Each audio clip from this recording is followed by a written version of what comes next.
خب دوستان عزیز، ما و شما الحمدلله رب العالمین، خداوند بر ما منت گذاشته و ما سعادت عنایت فرموده که خداوند متعال ما و شما را از امت حضرت خاتم الانبیا صلی الله علیه و آله و سلم قرار داده و از پیروان 14 معصومین علیهم السلام و از متوسلین به دامن پاک امیر المؤمنین علیه السلام و 11 فرزند معصوم او صلوات الله علیهم اجمعین قرار داده.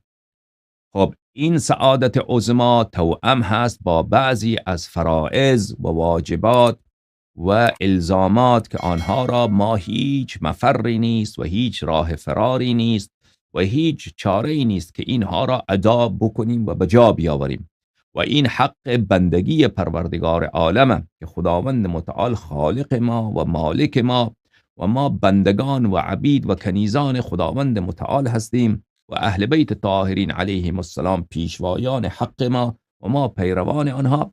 پس باید نسبت به خدا بنده باشیم و نسبت به اهل بیت طاهرین علیهم السلام پیرو و فرمانبردار و محب و ناصر باشیم.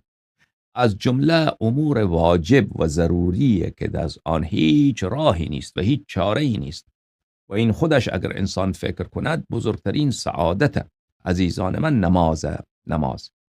نماز که نماز را خداوند متعال بر مسلمان، چه مرد چه زن، چه پیر چه جوان، واجب گردانیده و تارک نماز دشمن خدا هست. تارک نماز اصلا کافره و کسی که نماز به جا می آورد او مؤمنه و دخول او در بهشت و سعادتمند شدن او یک امر حتمی و قطعی هست. لذا عزیزان من، خداوند متعال ما و شما را از نمازگزاران قرار بدهد و خداوند متعال به ما و شما توفیق بدهد که هرچی بیشتر و خوبتر و صحیحتر نمازها را به جا بیاوریم. حالا من پاره از احادیث و روایات را برای شما عزیزان میخوانم در اهمیت نماز خواندن و این که آدم نماز را ضایع نکند و نمازش نمازی نباشد، نماز ضایع شده، نماز از بین رفته، نمازی که مورد پسند خداوند متعال نیست. خب عزیزان، این را بسیار با توجه گوش بکنید، چون راه سعادت راه اهل بیت علیهم السلام و راه اهل بیت علیهم السلام این است که حرفهای اونا را گوش بکنیم، یاد بگیریم و عمل بکنیم. کتاب شریف فروع کافی جزء ثالث، این کتاب الصلاة باب فضل الصلاة، اهمیت نماز و خوبی نماز که نماز چه چیز خوبیه. خب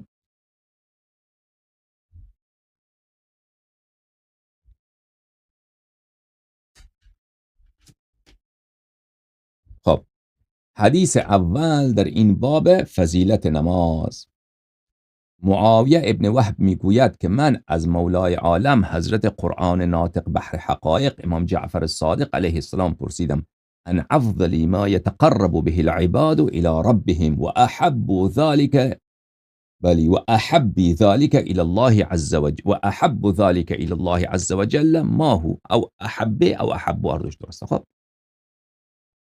پرسیدم که بهترین چیزی که مورد رضای خداست که ما انجام بدیم، پسندیده ترین چیزی که مورد رضای خداوند متعال است که ما میتوانیم انجام بدیم که خدا از ما راضی بشود، گناهان ما را مغفرت کند و به ما را به هر خوبی داخل کند و ما را از بدیها بیرون بکند و ما را رحمت کند و ما را عذاب نکند. اون چی چیزیه؟ حضرت قرآن ناطق بحر حقایق، معلم قرآن، معلم الدین، هادی ما و شما، حضرت امام جعفر صادق علیه السلام فرمودن ما اعلم شیئا بعد المعرفتی افضل من هذه الصلاة. فرمود اولین چیز که هست ایمان، معرفت. اول اینه که آدم اهل بیت علیهم السلام را بشناسه، پیغمبر صلی الله علیه و آله و سلم را بشناسه، خدای وحده لا شریک را بشناسه، قرآن کتاب خدا هست این را بشناسد و ایمان به روز جزا داشته باشد و بله این که خداوند متعال وحده لا شریک خالق همه چیز هست و او هیچ مثل مانند ندارد. این مطالب را اول معرفت چیه؟ معرفت اهل بیت علیهم السلام، معرفت ائمه طاهرین علیهم السلام، شناخت قرآن مجید، وحدانیت پروردگار عالم، رسالت حضرت رسالت پناه صلی الله علیه و آله و سلم و این که آدم که مرد یک جهان دیگره، یک سرای دیگریه ماشاء الله اهل ایمان اونجا در عیش و عشرتن و اهل گناه و فسق اونجا در عذابن. این اول که این بهترین چیزیه که انسان خدا از آن راضی می شود. و بعد از آن نماز.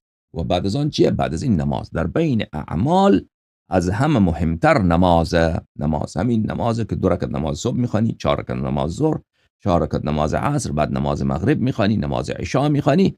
همین نمازهای شما. از این بهتر دیگر وجود نداره که خدا آدم را میپسندد، خدا آدم را دوست میدارد.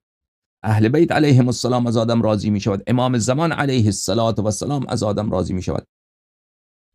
فرمودند که قرآن بخوان. در قرآن حضرت عیسی ابن مریم علیه السلام فرموده و اوصانی بالصلاة و الزکات ما دمت حیا. حضرت عیسی ابن مریم علیه السلام به بنی اسرائیل گفت که من از جانب خدا فرستاده خدا هستم. در گهواره بود، طفل گهواره. مردم بنی اسرائیل فکر میکردن که من نستجیر بالله، حضرت مریم کار بدی کرده که دختره که عروسی نکرده، شوهر نداره، چی شده؟ چی کمدار شده، حامله شده و بعد وضع حملم کرده. خب همگی یقین کردن که ایشان نستجیر بالله مرتکب گناه کبیره و فسق شده. خداوند متعال آبروی حضرت مریم علیه السلام را این گونه خرید و برقرار کرد که حضرت عیسی علیه السلام در گهواره نطق کرد. وقتی که بنی اسرائیل علمای یهود اعتراض کردن به عیسی، به مادر عیسی علیه السلام که تو پدر و مادرت آدمهای خوب بودن، تو آدم چرا این کار بد را کردی؟ و اشارت الیه، خودش چیزی نگفت، اشاره کرد به پسرش مریم علیه السلام، اشاره کرد به عیسی علیه السلام. عیسی در گهواره گفت انی عبدالله و آتانی الکتاب و جعلنی نبیا. من بنده خدا هستم و خداوند متعال به من کتاب عطا کرده و مرا خداوند متعال نبی قرار داده، پیغمبر قرار داده، از جانب خدا پیغام آور قرار داده. خب این یک اعجاز. دهن همه اونا چی شد؟ بسته شد. یهودی ها، علمای یهود همگی که آمده بود طعنه بدهن، همه از خجالت، از افتضاح سرفکنده و سر حضرت مریم علیه السلام از فخر بلند که همچین خدا به او شیری عطا کرده، فرزندی عطا کرده. بعد حضرت عیسی علیه السلام فرمود و اوصانی بالصلاة و الزکات ما دمت حیا. خدای متعال به من امر کرده که تا که نمرده ام، تا که زنده هستم، نماز بخوانم و در راه خدا پول خرج کنم، زکات بدم، در راه خدا پول خرج کردن، خب در راه خیر، به فقیر فقرا پول بدم. خب این فرمان خدا به انبیا چیست؟ نماز. فرمان خدا به انبیا چیست؟ نماز. آخرین وصیت انبیا علیهم السلام چیه؟ نماز خواندن. زید شحام میگوید که قرآن ناطق بحر حقایق، لسان صدق پروردگار عالم، حضرت امام جعفر صادق علیه السلام این چنین من شنیدم که میفرمودند احب الاعمال الى الله عز وجل الصلاة. بهترین عمل که نزد خداوند متعال از همه اجرش بیشتره و نزد خداوند متعال عزیزه و اون کسی که این عمل را انجام میدهد نزد پروردگار عالم محترمه، گرامیه و خدا او را دوست میدارد. و چیه؟ او نماز صبح، نماز ظهر، نماز عصر، نماز مغرب، نماز عشا. شما خواهر گرامی من که خدا شما را زن آفریده، خواهر آفریده، و شما برادر عزیزم که خدا شما را مرد آفریده. اینا برای همگیه، چه مرد چه زن، چه پیر چه جوان. یه گرامی ترین چیز این نیست که شما برید در راه خدا مثلا خون جگر بریزید، خون گلو بریزید، شهادت بپذیرید، یا مثلا یک کار بسیار بزرگ از اینجا مثلا برید تا مکه پای پیاده بروید. نه، نماز. خداوند متعال فرموده که بیایید مرا یاد کنید، رو به قبله خوب وضو بگیرید، اول وقت بیایید. یک کمی هم تأخیر شد ایرادی ندارد، اما اول وقت فضیلتش بیشتره. با حضور قلب با من آمدم پیش تو ای مالک من، ای خالق من، ای آفریدگار من، ای خدای رسول الله، ای خدای امیر، همون خدایی که پیغمبر پیش او سجده میکرد، همون خدایی که امیر المؤمنین علیه السلام پیش او سجده میکرد، فاطمه الزهرا، امام حسن، امام حسین علیهم السلام، 124,000 پیغمبر، خوبان عالم، ملائکه، همه چیز. من یک روسیا آمدم که اینجا تو امر کردی که بیا، آمدم. الان من میخوام که بعد اول آدم اذان بگوید، بعد اقامه بگوید، بعد نمازش را بخواند. این محبوب ترین اعمال نزد خداوند متعال. و هی آخر وصای الانبیاء علیهم السلام. انبیا که هنگام رفتن، هنگام مردن، خب که امتشان را زود زود میگفتن که چیزهای مهم را بازگو بکنن که ما که از دنیا رفتیم این کارا را انجام بدید که بعد از ما شما گمراه نشوید. آخرین چیزی که میگفتن، یعنی از همه مهمتر چی بود؟ نماز، که نمازتان را بخوانید. فما احسن الرجل یغتسل او یتوضا.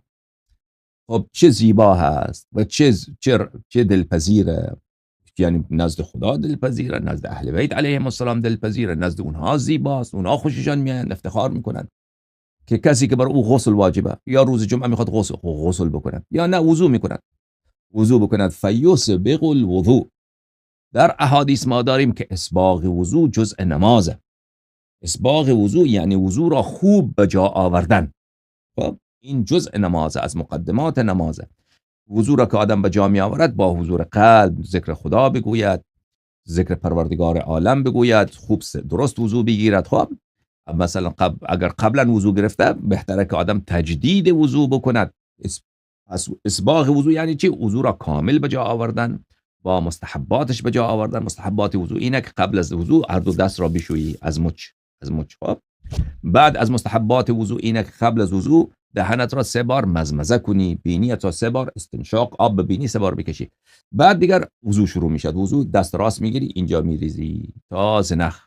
این رو خوب میشویی. بعد 1 مشت آب میگیری، 1 مشت آب به چهره، این مستحب. 2 مشت آب جایزه، 3 مشت آب بدعت. 1 مشت آب میگیری دست راست از آرنج به بالا تا نوک. همیشه مواظب باشید که تا مچ نشویید. تا مچ این وضو نیست. تا کجا میشوید؟ تا نوک دست، از آرنج تا نوک دست راست. اینجا خوب اینا رو میمالی. بعد دست چپ همچین، بعد سر رو مسح میکنید، بعد پای راست، بعد پای چپ مسح میکنید. این اسباغ وضو هست که با ذکر خدا. بعدش هم میایی نماز رو شروع میکنی. خب پس امام جعفر صادق علیه السلام فرمودن که چه زیبا هست که آدم بلند بشود. خب اگر غسل میکند غسل کند، اگر وضو میکند وضوی قشنگ، وضوی خوب و جا بیاورد. ثم یتنحى، بعد دور بشود. آدم اگر مسجد نماز میخونه خب مسجده، اگر مسجد نیست خب یک جای میره آدم که گوشه باشد که اونجا رفت و آمد نباشه. در خانه آدم مثلا سر راه نباشه، جلو درب نباشه. خب حیث لا یراه انیس، کسی زیاد آدم را نبینه، همسایه ها آدم را نبینه. یک جای نماز میخوانید که بله خودت باشه، خدایت باشه. فیشرف علی، بعد بر نماز فیشرف علی که کسی آدم را نبینه، بهتره وقت نه خب یک گوشه بیری. بعد و هو راکع او ساجد، بعد میری بله وقتی که کسی شما رو نبینه که رکوع سجود میکنی، یعنی برو یک گوشه ای که در خلوت نماز بخوانی. خب این چقدر زیبا، چقدر خوبه، یاد خدایت میکنیم. ان العبد اذا سجد فاطال السجود نادى ابلیس. آدم وقتی که سجده میکند و سجده اش را طولانی میکند، ابلیس به فغان میرسد. ابلیس دشمن ما و شماست. خداوند متعال فرموده که انه لکم عدو مبین. دشمنی بسیار بدی با ما و شما در ابلیس. وقتی که شما سجده میکنید، سجده طولانی، شما خواهر عزیز، شما برادر محترم، شما پدر گرامی، شما مادر محترم من، وقتی که شما سجده میکنید، ابلیس چون دشمن شما هست فغان میکند، سر و صدا بلند میکند، گریه و زاری.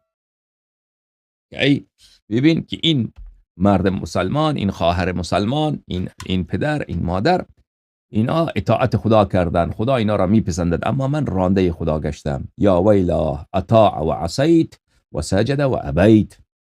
ببین که او اطاعت کرد، من نافرمانی کردم. او سجده کرد و من سجده نکردم. خب پس این سجده که وقتی که در نماز رفتی، سجده تو کمی طولانی، بله